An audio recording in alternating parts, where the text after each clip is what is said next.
Hello పిల్లలు, ఈరోజు మనం కొత్త స్టోరీ నేర్చుకోబోతున్నాం. స్టోరీ పేరు ఏంటంటే ద హానెస్ట్ వుడ్ కటర్. ఒక ఊరిలో పూర్ వుడ్ కటర్ ఉండేవాడు. ఒక రోజు తన యాక్స్ స్లిప్ అయిపోయింది. యాక్స్ రివర్లో పడిపోయింది. అతను బాధతో ఏడుస్తున్నాడు. సడన్ గా ఒక ఫేరీ వచ్చింది. అతను ఫేరీకి జరిగిందంతా చెప్పాడు. ఫేరీ రివర్ లో ఉండి గోల్డెన్ యాక్స్ తీసి ఇది నీదా అనేసి అడిగింది. అప్పుడు అతను అది నాది కాదు అనేసి చెప్పాడు.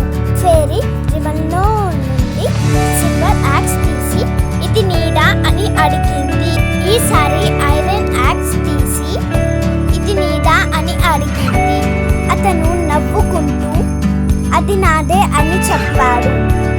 ఫేరీ అతని హానెస్టీకి 3 యాక్సెస్ ఇచ్చింది. The moral of the story is honesty is the best policy.